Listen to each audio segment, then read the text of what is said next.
everybody, it's Stuart Bell here with Betsy Vaughan. Betsy, how's it going? Fantastic. It's great to be back so soon. I know this is part two of the what turned into a pretty great practical launch ideas podcast last week. So anyone that's not listened to last week's show, dive back in the podcast feed or on the website. This is going to be episode 26. So pick up on episode 25, and we covered the first two topics there, which ran to 40 minutes. So this is the second part.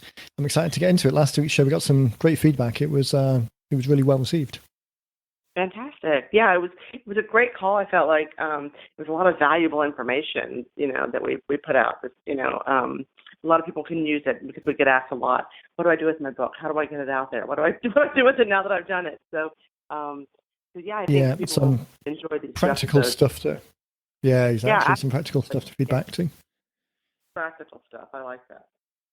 Excellent. Okay, right, let's crack on. So, for anyone just joining on this episode, we're talking about some practical book launch ideas. So, thinking about what traditional publishers do. Obviously, we're not interested in book sales as much. We're more interested in the marketing message behind it. So, what can we take from what they do and pivot it into something that's a bit more useful for us? So, the next on the list was things like buying 10,000 copies. Now, obviously, I can't think of a practical situation where you would want to buy 10,000 copies. In the traditional publishing sense, some of the reasons it's done is to hit bestseller lists. Some of the reasons it's done is to push books out into partner organizations or to people you've got relationships with. Some independent book chains require purchases up front, all of that type of thing. So really what you're trying to achieve there is visibility and kind of breadth, getting it out to a number of places. Now, in our scenario, we're mainly talking about online lead generation for the most part, I think in most cases, because as we've said before, what we're really interested in is starting a conversation, capturing someone's email address, or even potentially address details, which this ties into quite nicely, but capturing the details to start a conversation rather than the book sales themselves being the end goal. But that breadth and visibility is still something that we're just as interested in. We're obviously just usually talking about a slightly more niche or targeted, a narrower target audience. So looking at the purchasing, like a bulk purchasing option in order to get it out there, some of the benefits that we can take from that is to really scale it back. So we're not going to buy 10,000 and just start giving them away, but we might want to buy 100 and give those away in a particular place or for a particular purpose.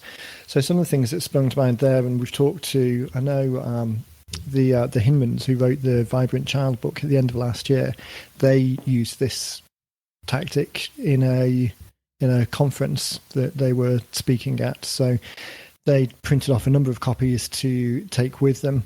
They were giving them away as part of the package of information that they were giving away at the event. And a lot of the conversation that I had with the guys was talking about how to bridge that into being able to collect details, because it's a little bit disingenuous almost to be stood at a stall at a presentation or speak from stage and say, okay, I've got a whole load of books over here, but actually I'm not going to give you one until you give me your name and address. So we were thinking of ways of still achieving the same goal, but doing it in a slightly more, not even authentic, but slightly more compelling way, I guess. So it seems like it was giving something rather than just taking something. We'll circle back to a couple of those ideas in the next section. I don't want to jump ahead too far. The next section is going to be talking about giving things away. So we're going to circle back to how you can position that in a slightly more authentic way. But here we just want to think about the practical ways of printing off copies in order to give them to people. When you're talking to people, kind of the day-to-day conversations that you're having, do you find that many people are talking about doing things in physical environments? They are, and I see that because when they want to order books, I see people coming back, saying, hey, I need more books, I'm out of books. So I do, but it's a lot of like what we're talking about, conferences where they know they have a target audience of their peers or people in their industry. so they'll order the books to give them away. We've got some folks who are doing some, I would call it more grassroots, some real estate guys who are putting their books in different locations throughout their little towns or communities as giveaways for people to pick up. And so they're not capturing necessarily a lead there, but they're still using it to market themselves. So we're seeing some of that, a little bit more of that than we had been, which is a great way. I mean, again, you're not knowing who's taking it and how interested they are, but if it just so happens you get one new client or one new buyer if you're in real estate or one new seller, then it's worth the effort. And that ties in. I mean, it's a great point that there's no right answer. I mean, starting off, I was saying that really we're interested in capturing leads and what can we do to do that. But right. You're absolutely right. There's plenty of opportunities or examples where that's not always going to be practical. So the conference one's a good point. Oftentimes, the conference organisers will provide the speakers with all of the contact details of the attendees.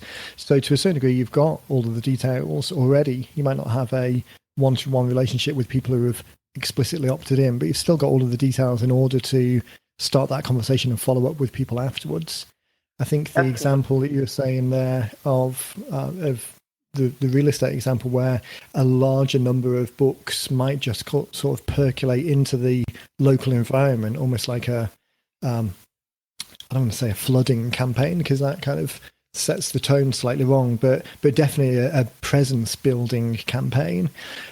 But there we often talk about the specificity of the back cover call to action, the way of helping people at a minimum viable commitment level take the next step or raise their hand in the next way. And I think that one's really important for anyone that's using the books in this way, in a way that you really don't have that one-to-one relationship of people holding their hands up. Really think about what's the easiest way of encouraging people to raise their hand based on the back cover that means that you've still got an opportunity to capture the details. We've said before with Amazon sales, same thing, you're not going to get the lead details from Amazon. So having something on the back cover that can raise people's hands in an easy, non-committal way. I think the real estate one, we've got, obviously most people know Dean, I think, has got a big real estate background. So for those people who don't know, who are just joining from a different route, Dean Jackson, my co-founder at 90 Minute Books, has a huge marketing background, started in real estate. We've got a big separate real estate business, and a lot of what we do in that arena is similar. It's about starting conversations with people at the earliest possible stage in their buying cycle. So for the real estate ones, we'll do a lot of guides to the local area. So for example, the Orlando Lakefront Home Guide, that could percolate out into the local area. You're not necessarily going to get a one-to-one relationship for it, but some of the call to actions throughout the book and on the back will be things like a home loan report or a pinpoint price analysis or the latest pricing guide to a particular area.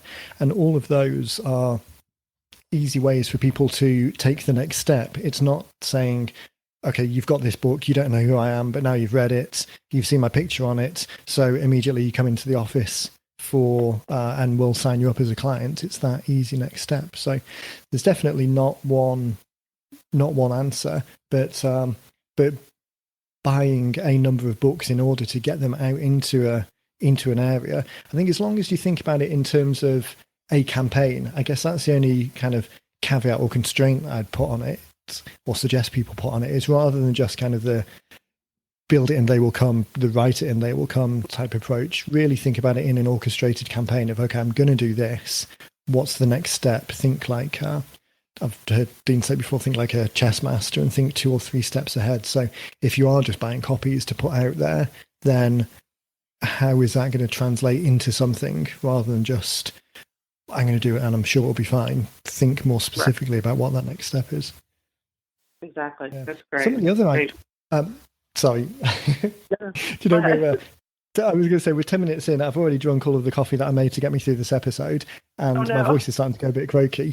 And I'm thinking, okay, this is going to be one of those shows again where we're going to get one subject in because there's so many ideas that spring to mind. There's a kind of a desperation in my mind to get them out. we'll do it again. Can be a series. Right. The one that I was just going to piggyback off the back of that further and just think about the practical implications of that. So with the 9-minute book process particularly, I mean, the whole point is that it's fast and cost effective and easy to get something that's specifically targeted to suit a goal out into the world. So in fact, you were talking to someone yesterday, and it's so funny how coincidentally having that conversation and then talking about it today. Mm-hmm. You were talking to someone who had spent $7,500 getting to the point of just having some rough outline of some words. Now, I'm sure we were saying after you'd had the conversation, what they did in that exercise is absolutely going to be valuable and useful, because that is an amount of research that wouldn't otherwise be done. So there's definitely a value there. And with an amount of effort to get it over the line, that would be that would still be a great product. But when we compare it to the 9-minute book process, I mean, by the time they've finished that, it's probably going to be close to $9,000-ish, I guess. That's yeah. So that's 4 books that you could have written targeting 4 individual use cases. But even if you're just thinking about writing one book and reutilizing that for multiple different purposes, because I can imagine it's easy for us to think about writing 4 books, quickly getting them out there, having 4 funnels to back it up. It's easy for us to visualize because we do it day in, day out. But I can imagine to someone listening to that, thinking about their first one, that's a bit of a daunting prospect. So even if you're just thinking about writing one book with a relatively generic call to action on the back, I'd still say keep it as focused as possible on the subject, but still think about reutilizing that one in multiple different ways. If the call to action on the back is something that is useful for the broadest set of the audience, so sticking with the real estate example, putting a book out there which would be the guide to staging your home, how to create $15,000 worth of value with $150 worth of effort, a guide to staging your home for maximum return, then that is relatively broadly appealing. It's not quite as targeted as doing it for ranch homes versus townhomes or that type of thing, but still it's going to have broad appeal. The call to action on the back can then be for, obviously, if you're thinking about selling your house, knowing what, if you're thinking about moving, obviously knowing what your house is worth is one of the most valuable things that you can find out in the early stage. So fill in our pinpoint price analysis assessment, and we'll use our expertise to get the most accurate price back out to you. That overall setup is going to be useful for a broad range of things, and there's tricks that you can do to nicheify, for want of a real word, nicheify that into a particular funnel by doing things like sticking a sticker on the front of it, adding a postcard into it that really dials it down, sending it out with a cover letter that makes it more specific to the particular funnel that you're doing. So if you're speaking at an event, stick a sticker on the front of the book that says, "Hey, attendees of the Orlando Home Show, we recorded a video specifically at the show here looking at some of the latest tactics or latest ways that you can make your house look like a show home with some of the products that the vendors at the show here have provided. So here's a quick URL, head over there and watch the video." Obviously not going to quite fit all of those words on a sticker, but you get the point. Really dial it into that target audience. If you were giving the books away to what would be a comparator? So at a decorating store, maybe you've got a relationship with a local decorating store and you want to leave 10 books on the counter there all the time. Adding a postcard into it to say, "Hey, customers of Bob's Discount Decor, we've got some great tips looking specifically at the things that Bob stocks, so head over here." All of these things that just very quickly allow you to reuse that asset that you've created, and by dialing in, making it more specific, you're just adding value all the time in a very smallest amount of effort possible, you're making the maximum amount of return for that asset by making it specific, starting a conversation with people, having it more engaging, making it seem more personal, having more of a one-to-one relationship, and all of these things. It's like, I think we used the analogy last week, or maybe I did when I was on the week before with Dean, saying it's like the two guys walking through the jungle and they spot a lion, and the one guy goes to put his Nike trainers on and the other guy laughs at him and says, "There's no way you'll outrun a lion." And the other guy turns and says, "I don't have to outrun the lion, I just have to outrun you." And it's exactly the same thing. All of your competition are starting to do some more of these things now.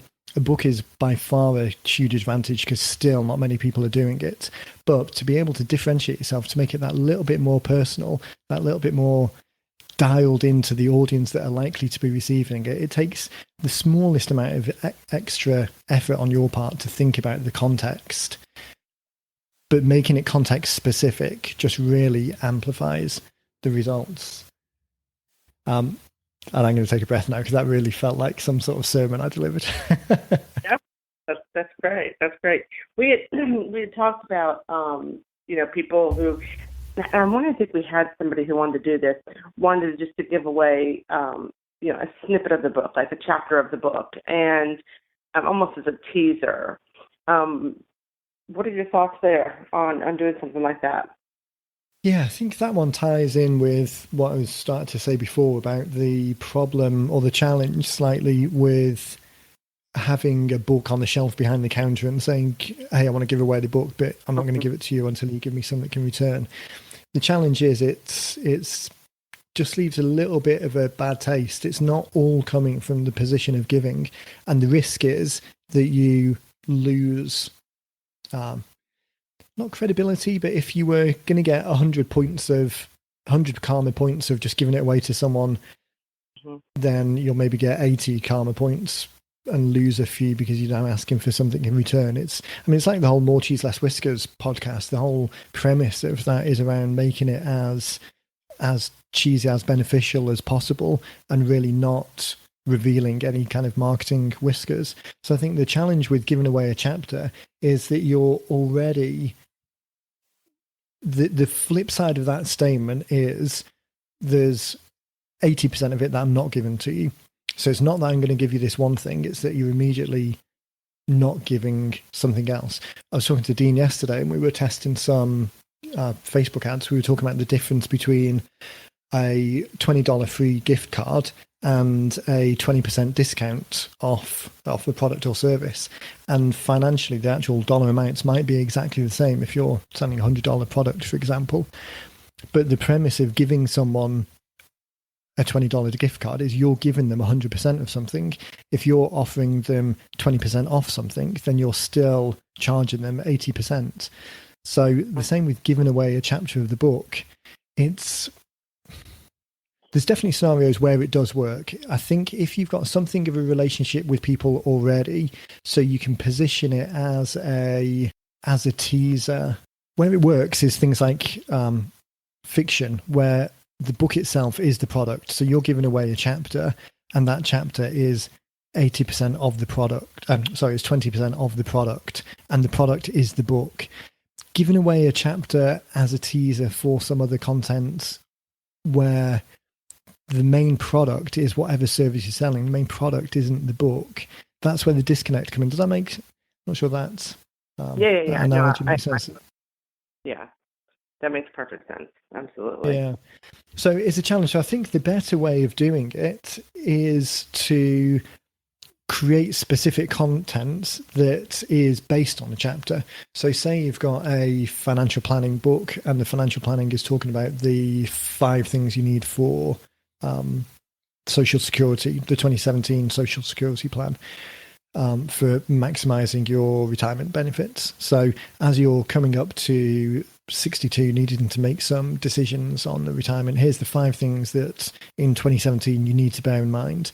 So you could give away chapter 1, which talks about whatever the first topic is, but it would be better and more authentic to say, here's a separate thing that I want to give away, whether that's a video or a checklist or a blog post type article or some audio or I mean, even in an infographic or something relatively small like that, give away that first thing and then have the lead out of that saying, all of this information here is based on the 2017 Social Security Guide. Head over here and grab a copy of it because we talk about this more in depth and cover the other 4 important questions you need to know, and have people opt in there. So rather than give away the first chapter and say, oh, but there's always more, by creating something else, you're able to give away 100% of that other thing. Even if it's much smaller, you're still able to give away 100% of it. Where the guide itself isn't the product, whether or not you're charging for it, the guide isn't your main revenue stream. So even if you're charging a small amount to kind of add perceived value to it, starting with something 100% free, then charging a very little bit or relatively little bit for the book, and then leading into your products and services, to my mind, is still going to be better than just trying to give away the chapter, because of this disconnect not disconnect, but the position that it comes from. It comes from a position of scarcity or holding back rather than just 100% Right. a position of giving. Exactly. Fantastic. We had someone, and I need to follow up with her, and I'm going to do that. We had a client who was speaking on the stage. I think you might remember this, about a month ago, maybe not even that long ago. And she was speaking on the stage, but she still wanted to get her book out, and it was a target audience for her. And so we kind of worked with her a little bit on coming up with some ideas on how, she was going to be able to briefly mention it from the stage in her spiel. And we ended up using a marketing postcard that we put together with all of her information that was going in the swag bag the organization was giving out. But was also directing them to her booth. But if they didn't have the opportunity to get to her booth, all the information was on this postcard that she had printed out. So I'm really curious to follow up with her and see how that turned out. For her, like where did she see the biggest return? Was it at the booth? Yeah. Was it people downloading it from her website? I'm really curious to sort of just see how that worked out. I think that's a great. Sorry, I was going to say, I think that's a great example of context again. So the context of being at the event. So there's the point maybe that she might have all of the contact details already because the event organizers have provided them. If they haven't, then there's the practical constraint of dealing with the number of conference goers getting to one little bit of the room to exchange to pick up their copy of the book. So if she'd have just gone down the route of saying, come to the back of the room and I'll give you a copy, then there's the how's that practically going to work? If she's followed by 4 other speakers, by the time it gets to the break, people might not even remember that she was on stage. So I think that thought of context, putting yourself in the mind of how people are going to engage with the offer to get your book and how can you make it as straightforward as possible, is a great example of not just going with my first thought is it's fine, I'll just tell people to come to the back of the room and that'll work. Think through the kind of the execution of that, the practicality of that. It would be interesting to see. So, I mean, you could do things like put the postcard in all of the swag bags, have like a name and email address box on the back, maybe have a name and email and physical address box on the back if physical addresses are useful to you. We mentioned on this briefly last week that particularly if you're in a local area, being able to follow up with people in the mail is going to give you another channel to get in front of people. So that can be particularly valuable. So the opportunity to say to people, okay, everyone's in the room, we're going to be at the back for the next day and a half or so. Come and see us and we'll give you a copy. If you need to collect name and email addresses, ask people to write it on the card, although there's obviously a practical constraint on that a little bit. Do people have pens? Are they going to be able to this thing about are people going to want to fill in their details just for a copy of it? So adding additional things to the package. So say to people, okay, here's the book we wrote, come to the back of the room and get a copy of it. If you can't do that today or you just miss us today, no problem. There's there's details on the card, so you can just follow up when you get home. I've already been here for 2 hours, and we've already had 4 or 5 fantastic questions about this particular thing that I'm talking about. What I'm going to do is this evening, we're going to sit down, collate the 6 or 7 most valuable questions, and we're going to spend an hour answering them. We're going to shoot a video. I'm going to make that available to you guys. So when you request a copy of the book, just make sure you fill in your name and email address details, and then we can get that out to you. And all of the questions that have been asked here, we'll make sure that we've got some really valuable resources that address those things specifically.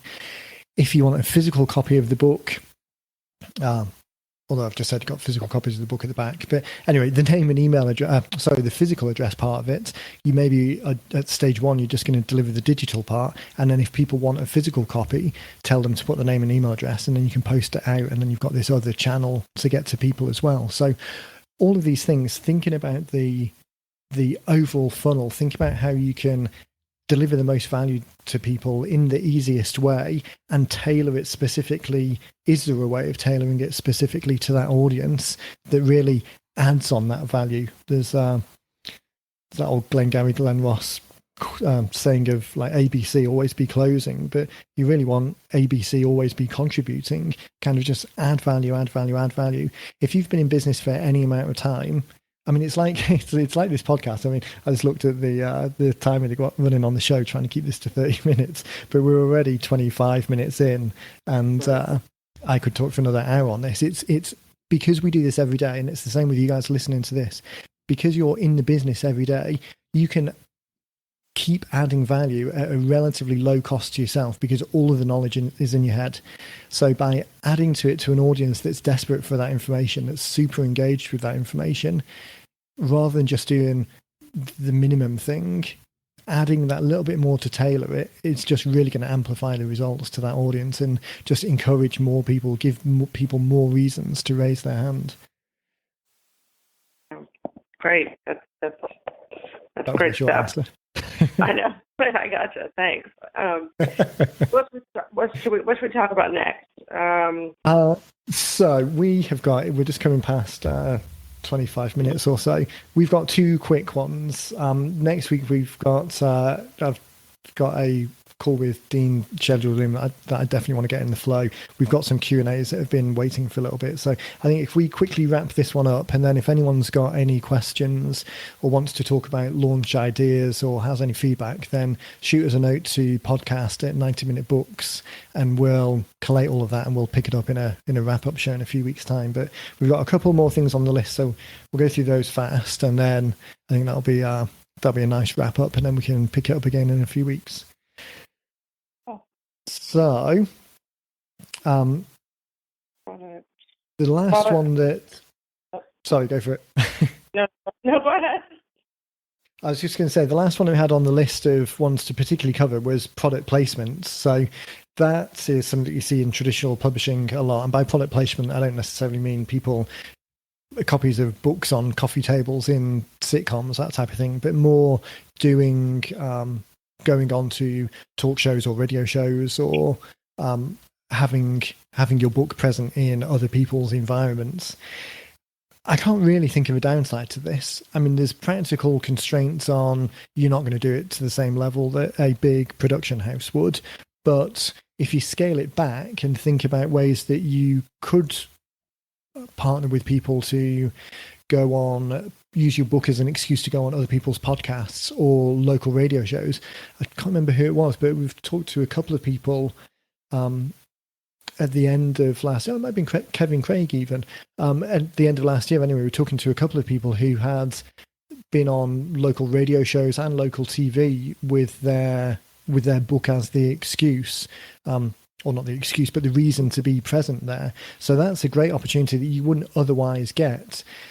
It's almost like all of the knowledge that you're putting into the book exists elsewhere and exists in your head and has existed for however long, but bringing it together into a physical thing that you can hold in your hand and wave in front of people is an excuse. It's a line in the sand, a point in time to have a reason to talk about something. So that kind of product placement with influencers, so things like Instagram searches or Twitter searches or Google searches for people who are, I use this phrase of complementary, non-competing quite a lot. So people who are in the industry who have an interest. We mentioned Victor last week in his book, The Aaron's Law Solution. That has a huge audience out there of celebrities, for want of a better term, but within the industry, people, influencers within the industry who are interested in the subject and would more than likely want to share the book with their audience because it adds value. Things like giveaways, almost working with other channels, other people to give away copies of the book, of your book, to their audience. As long as you can find that tie-in. We mentioned in the last topic having it, the real estate agent's example of having it physically present in the local area. If you've got any local footprint, it's such a great opportunity to put the product, place it in places where your audience are likely to be. Even things like, I mean, this isn't really product placement as such, but this is more like the sharing, the giving economy of getting it in front of the right people, but working with community groups or elderly groups, or just trying to think of some examples of some books that have come through recently that aren't financial or real estate. So there was was it Kiki who did the decorating? Rachel Trimble. Rachel, yeah. So Rachel's book is a fantastic book. So she's an interior designer. Her book was specifically about kind of reusing, recycling existing cabinetry to like revamp her kitchen. So that's a fantastic opener for people who are going to be interested in general interior design. Now, only a small subset of those people are going to be clients, but still the crossover, 100% of the people who could be clients are probably going to be interested in that subject. Not everyone that's interested in that subject is going to be a client, but still by pushing it out to that and by giving something away that isn't, she didn't write the guide of how to hire me as an interior designer or the 10 reasons why you need to be an interior designer. Her book was entirely educating people on how to do something themselves, but it gives such a fantastic opportunity to speak on other decorating shows, give it away on Pinterest channels. I mean, the whole interior design world is so kind of social media based because there's such a lot of eye candy that goes along with it. And having a book, I don't know whether we've ever mentioned it on the show, but particularly from a Facebook perspective, promoting posts with text on the page, there is a threshold in which Facebook won't allow you to post, or they'll restrict the reach of a post with words on the image. But a book cover is exempt from that because the book cover is seen as an image, regardless if the book cover has words on it. So it's almost a way that you don't get in any other channel of getting words in front of Facebook viewers. So imagine boosting a post. So Rachel boosting a post to some of the bigger design channels. She's got the opportunity to get her name and her title there on the page. Even if people don't click on the ads and follow through, it still increases some awareness. Add in a layer of geo-targeting to that, so she can just target people in her local area if she's only physically working locally. Then have this idea of product placement, this idea of getting your book in front of people. It's leveraging someone else's audience from a position of completely giving. Yes, I just realised I talked for another 5 minutes. A couple of last ones that we had on. Sorry. I was going to touch on Rachel. She's been on my mind. I follow her personally on social media, and she's really building her social media presence. And she's in the Phoenix area. She's a dynamic personality. I had the opportunity to meet her when she was here in Orlando for one of Dean's events. And she's just a dynamic personality. But she's on the local channel a lot, doing segments. On do-it-yourself products, but she's also doing a lot of things. She just announced, I think this week, she's going to Indianapolis to speak to a group, and she's been to Chicago, and so it's really been interesting to watch her, with what she's done in a short amount of time. And I would love to have the opportunity to talk to her, in this format and just talk about where she is with her book and her business and how she's boosted. But she's very out there. She's in different worlds, and it's sort of grown a little bit with her. So I've enjoyed, on a personal note, just watching that growth in her. Yeah. And we hear that a lot. I mean, again, not to say that these people who are picking something up and running with it are dynamic people who, even if it wasn't for them writing a book, they would probably be doing something else anyway. And at the end of the day, everyone that's listening to this has that entrepreneurial bent to get out there and share their message because they're passionate about their business. So I'm not saying that the book was the catalyst to all of this, but we've heard it so many times from people feeding back to say, Kevin Craig, a whole coaching organization now specifically attributed to creating the book in the first place, or definitely leveraged by that. Rachel's, I know when we were talking to Rachel in the early days, then she wasn't as present as she is now. Rob Sake was one of the first books that we wrote.